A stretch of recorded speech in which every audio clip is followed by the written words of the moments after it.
Hello बच्चों, आपका स्वागत है आपके अपने यूट्यूब चैनल गुरुकुल एकेडमी पर। आज हम क्लास 10th के बायोलॉजी के चैप्टर 3 के महत्वपूर्ण ऑब्जेक्टिव क्वेश्चनों को देखने वाले हैं। बायोलॉजी के चैप्टर 3 में दो वीडियो के दो पार्ट में आएंगे, यानी कि जो वीडियो है वह दो पार्ट में आएगा। आज हम पार्ट 1 वीडियो में देखेंगे टोटल 40 क्वेश्चनों को।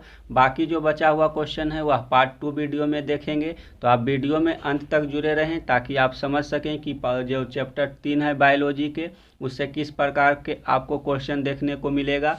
अगर चैनल पर नए हैं तो चैनल को सब्सक्राइब करके बेल आइकन दबा लीजिए ताकि आपको वीडियो का नोटिफिकेशन मिलता रहे और आप इसी प्रकार के वीडियो देखते रहें। तो चलिए शुरू करते हैं आज के पहला क्वेश्चन से। आज का पहला क्वेश्चन है, इसमें पूछा गया है कि पुष्प में निषेचन कहाँ होता है। पुष्प में निषेचन कहाँ होता है। तो 4 ऑप्शन दिया हुआ है, इसमें से एक ऑप्शन को चुनना है। तो एक का सही उत्तर हो जाएगा ऑप्शन बी, जो भ्रूण कोश है। भ्रूण कोश के भीतर हमें पुष्प में निषेचन देखने को मिलता है। तो एक का सही उत्तर ऑप्शन बी हो जाएगा। अगला क्वेश्चन है क्वेश्चन नंबर 2। इसमें पूछा गया है कि स्वपरागण निम्न में से किन पौधों में होता है। स्वपरागण निम्न में से किन पौधों में होता है। तो 2 का सही उत्तर हो जाएगा ऑप्शन ए, जो उभयलिंगी पौधे होते हैं उसमें स्वपरागण होते हैं। स्वपरागण कहने का मतलब है कि एक ही पुष्प में नर और मादा दोनों जनन अंग पाए जाते हैं। तो 2 का सही उत्तर ऑप्शन ए हो जाएगा उभयलिंगी, यानी कि उभयलिंगी का मतलब है कि मादा और जो नर जननांग है दोनों एक ही पुष्प में पाए जाते हैं। 2 का सही उत्तर ऑप्शन ए हो जाएगा। अगला क्वेश्चन है क्वेश्चन नंबर 3। ये पूछा गया है कि पराग कोश में होते हैं। तो पराग कोश में निम्नलिखित में से क्या होते हैं। तो 3 का सही उत्तर ऑप्शन डी, यानी कि पराग कोश में परागकण होते हैं। ये परागकण ही जब अंडाशय से निषेचन करता है तो बीज का निर्माण होता है। तो 3 का सही उत्तर ऑप्शन डी हो जाएगा परागकण। अगला क्वेश्चन है क्वेश्चन नंबर 4। इसमें पूछा है कि पुष्प का नर जनन अंग कहलाता है। तो निम्नलिखित में से पुष्प का नर जनन अंग कौन कहलाता है। तो 4 का सही उत्तर हो जाएगा ऑप्शन ए, जो पुष्प का नर जनन अंग होता है वह पुंकेसर कहलाता है। 4 का सही उत्तर ऑप्शन ए है। अगला क्वेश्चन है क्वेश्चन नंबर 5। इसमें पूछा है कि निम्न में से कौन सा जीवाणु जनित रोग नहीं है। निम्नलिखित में से कौन सा जीवाणु जनित रोग नहीं है। तो 5 का सही उत्तर ऑप्शन सी हो जाएगा, जो ममसा है वह जीवाणु जनित रोग नहीं है, ममसा हो जाएगा। तो ममसा जीवाणु जनित रोग नहीं है। ममसा कहने का मतलब है जो गाल फूल जाता है, यानी कि गलसुआ जिसे कहते हैं उसे मम्स या फिर ममसा रोग कहते हैं। तो 5 का सही उत्तर ऑप्शन सी हो जाएगा। अगला क्वेश्चन है क्वेश्चन नंबर 6। इसमें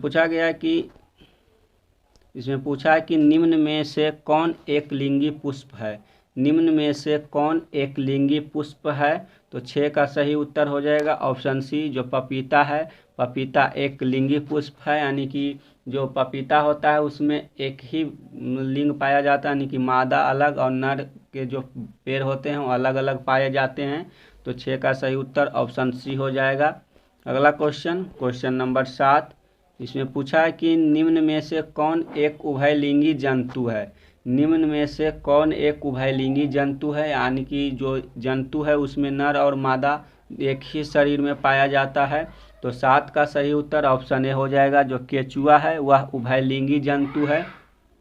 तो 7 का सही उत्तर ऑप्शन ए हो जाएगा। अगला क्वेश्चन है क्वेश्चन नंबर 8।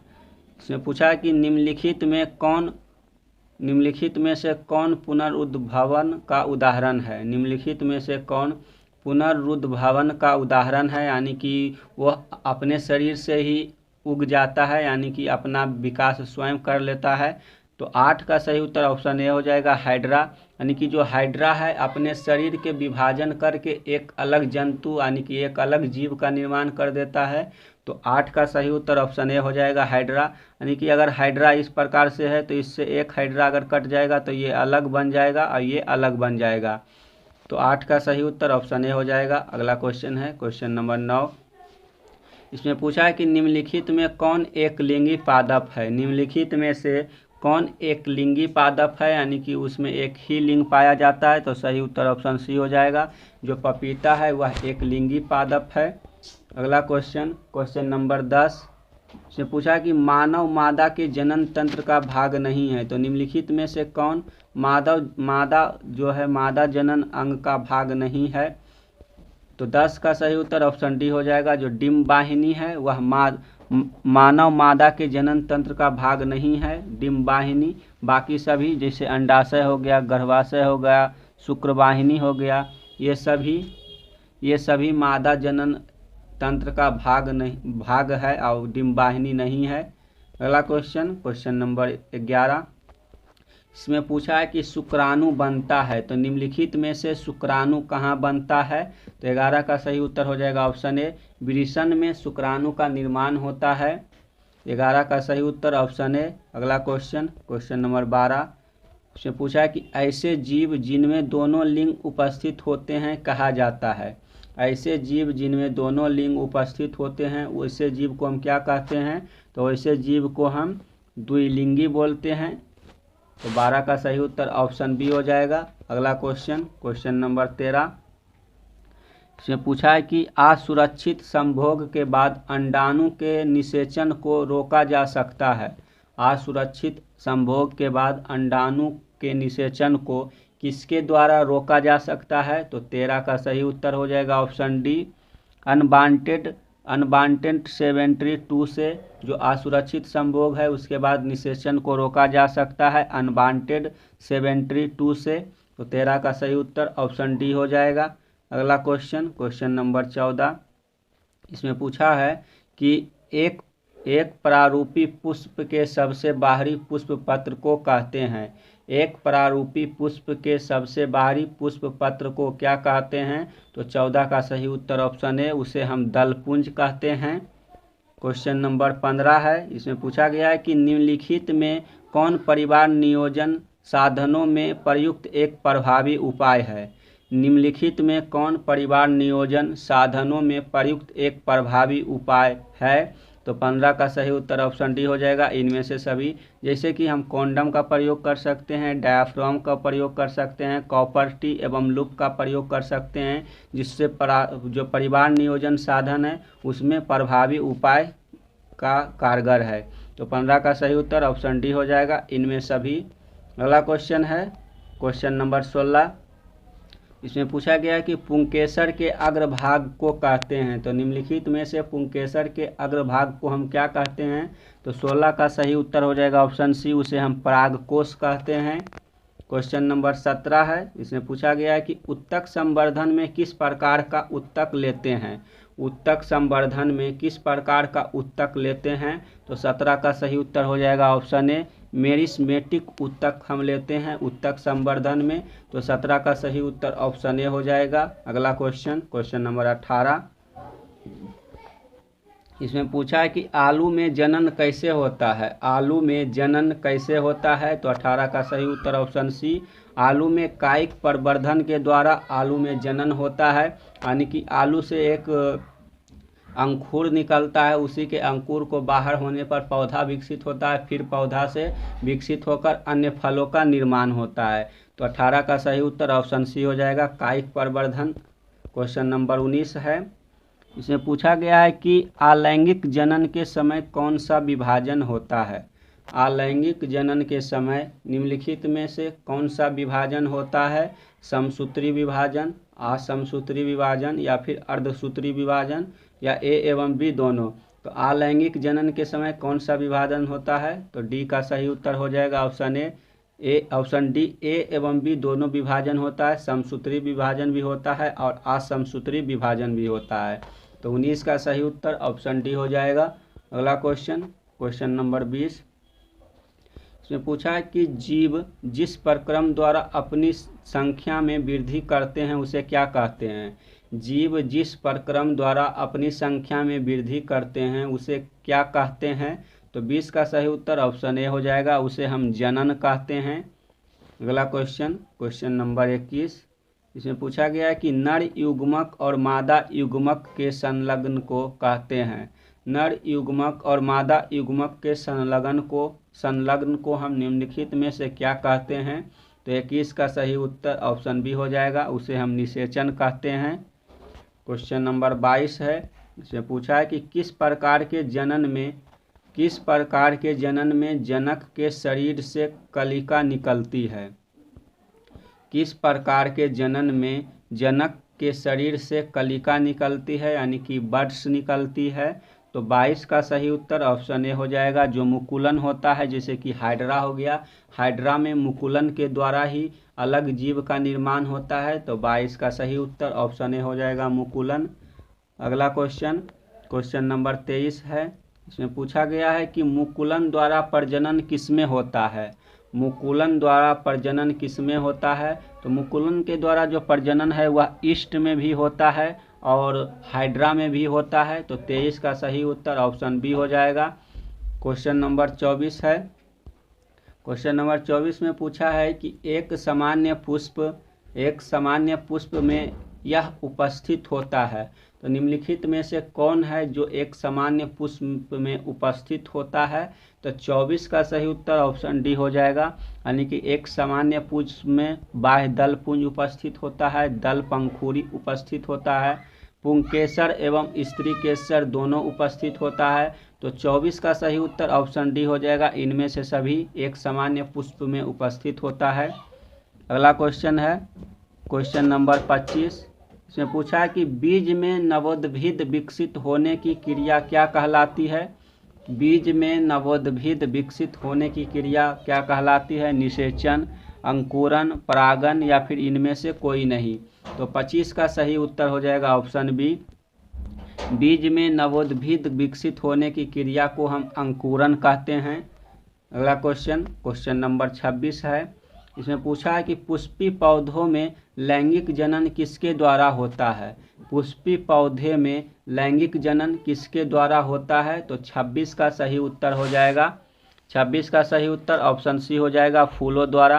यानी कि जो पुष्पी पौधे हैं, पुष्पी पौधे में लैंगिक जनन फूलों के द्वारा होता है, पुष्प ही पौधों का जनन अंग होता है। तो 26 का सही उत्तर ऑप्शन सी हो जाएगा। अगला क्वेश्चन नंबर 27, इसमें पूछा है कि द्विखंडन होता है। तो निम्नलिखित में से द्विखंडन किसमें होता है? तो 27 का सही उत्तर अमीबा में। जो अमीबा है वह द्विखंडन या फिर विखंडन प्रक्रिया द्वारा अन्य जीवों का निर्माण करता है। तो 27 का सही उत्तर ऑप्शन ए हो जाएगा। अगला क्वेश्चन नंबर 28, इसमें पूछा कि डीएनए कहाँ उपस्थित होता है? डीएनए निम्नलिखित में से कहाँ उपस्थित होता है? लाइसोसोम में, गोल्जी काई में, केंद्रक में या फिर इनमें से कोई नहीं। तो जो डीएनए है, डीएनए केंद्रक में उपस्थित होता है। तो 28 का सही उत्तर ऑप्शन सी हो जाएगा, केंद्रक में। अगला क्वेश्चन नंबर 29 है, इसमें पूछा है कि स्पीसीज की उत्तरजीविता के लिए महत्वपूर्ण है। तो स्पीसीज की उत्तरजीविता के लिए निम्नलिखित में से कौन महत्वपूर्ण है? समानता, विभिन्नता, समष्टि या फिर इनमें से कोई नहीं। तो 29 का जो सही उत्तर है वह हो जाएगा विभिन्नता, यानी कि स्पीसीज की उत्तरजीविता के लिए महत्वपूर्ण है विभिन्नता। 29 का सही उत्तर ऑप्शन बी हो जाएगा। अगला क्वेश्चन नंबर 30 है, इसमें पूछा है कि बहुविखंडन द्वारा जनन होता है। बहुविखंडन द्वारा निम्नलिखित में से किसमें जनन होता है? तो सही उत्तर ऑप्शन बी हो जाएगा, प्लाज्मोडियम में बहुविखंडन द्वारा जनन होता है। अगला क्वेश्चन नंबर 31, इसमें पूछा कि द्विखंडन द्वारा जनन होता है। तो द्विखंडन द्वारा निम्नलिखित में से किसमें जनन होता है? तो सही उत्तर ऑप्शन डी, ए और बी दोनों। अमीबा और लेशमानिया दोनों में ही द्विखंडन द्वारा जनन होता है। तो 31 का सही उत्तर ऑप्शन डी हो जाएगा। क्वेश्चन नंबर 32 है, इसमें पूछा है कि अलैंगिक जनन मुकुलन द्वारा होता है। तो निम्नलिखित में से अलैंगिक जनन मुकुलन द्वारा किसमें होता है? तो 32 का सही उत्तर ऑप्शन बी हो जाएगा, जो ईस्ट है उसमें मुकुलन द्वारा जनन होता है, जो कि एक अलैंगिक जनन है। क्वेश्चन नंबर 33 है, इसमें पूछा गया कि निषेचन के फलस्वरूप अंडाशय विकसित होता है। तो निषेचन के फलस्वरूप अंडाशय किसमें विकसित होता है? तो 33 का सही उत्तर ऑप्शन ए हो जाएगा। निषेचन के फलस्वरूप जो अंडाशय है वह फल में विकसित हो जाता है और फल में ही बीज का निर्माण होता है। तो 33 का सही उत्तर ऑप्शन बी हो जाएगा। क्वेश्चन नंबर 34 है। इसमें पूछा कि पुष्प का कौन सा भाग फल बनता है। पुष्प का कौन सा भाग फल बनता है। तो ऑप्शन ए है परागकोश, वर्तिकाग्र, वर्तिका, अंडाशय। तो पुष्प का कौन सा भाग फल में परिवर्तित होता है। तो 34 का सही उत्तर ऑप्शन डी हो जाएगा। यानी कि जो अंडाशय है, अंडाशय ही निषेचित होकर फल में विकसित हो जाता है। तो 34 का सही उत्तर ऑप्शन डी हो जाएगा। अगला क्वेश्चन नंबर 35। इसमें पूछा कि निषेचन के बाद बीजांड परिवर्तित होता है। निषेचन के बाद बीजांड निम्नलिखित में से किसमें परिवर्तित होता है। ऑप्शन ए है फल में, ऑप्शन बी है फूल में, ऑप्शन सी है बीज में, ऑप्शन डी है परागन में। तो निषेचन के बाद बीजांड किसमें परिवर्तित होता है। तो 35 का सही उत्तर ऑप्शन सी हो जाएगा, बीज में परिवर्तित हो जाता है निषेचन के बाद बीजांड। अगला क्वेश्चन नंबर 36 है। इसमें पूछा है कि नर युग्मक एवं मादा युग्मक के संयोजन से क्या बनता है। नर युग्मक एवं मादा युग्मक के संयोजन से निम्नलिखित में से क्या बनता है। तो ऑप्शन ए है अंडाणु, शुक्राणु, जायगोट या फिर इनमें से कोई नहीं। तो नर युग्मक एवं मादा युग्मक के संयोग से जायगोट का निर्माण होता है, यानी कि भ्रूण का निर्माण होता है। तो 36 का सही उत्तर ऑप्शन सी हो जाएगा। अगला क्वेश्चन नंबर 37। इसमें पूछा है कि इनमें से कौन अलैंगिक जनन की विधि है। इनमें कौन अलैंगिक जनन की विधि है। तो 37 का ऑप्शन ए है बीजाणु जनन, ऑप्शन बी है मुकुलन, ऑप्शन सी है विखंडन, ऑप्शन डी है इनमें सभी। तो कौन अलैंगिक जनन की विधि है। तो 37 का सही उत्तर हो जाएगा ऑप्शन डी, ये सभी ही अलैंगिक जनन की विधि है। अगला क्वेश्चन नंबर 38 है। इसमें पूछा गया कि इष्ट में अलैंगिक जनन की विधि को क्या कहते हैं। इष्ट में अलैंगिक जनन की विधि को क्या कहते हैं। तो 38 का जो ऑप्शन है मुकुलन, विखंडन, अपखंडन या फिर द्विखंडन। तो 38 का सही उत्तर ऑप्शन ए हो जाएगा मुकुलन, यानी कि जो इष्ट है, इष्ट में अलैंगिक जनन की विधि मुकुलन कहलाता है। अगला क्वेश्चन नंबर 39। इसमें पूछा है कि जीव जनन क्यों करते हैं। जो जीव है वह जनन क्यों करते हैं। ऑप्शन ए है अपनी जाति का अस्मिता बचाने के लिए, ऑप्शन बी है अपनी जाति की संख्या में वृद्धि के लिए, ऑप्शन सी है आनुवांशिक गुण पीढ़ी दर पीढ़ी पहुंचाने के लिए, ऑप्शन डी है इनमें से सभी। तो 39 का सही उत्तर हो जाएगा ऑप्शन डी, यानी कि जीव जो है वह जीव जनन अपने इन सभी ज़रूरतों को पूरा करने के लिए करते हैं। तो 39 का सही उत्तर ऑप्शन डी हो जाएगा। अगला क्वेश्चन नंबर 40।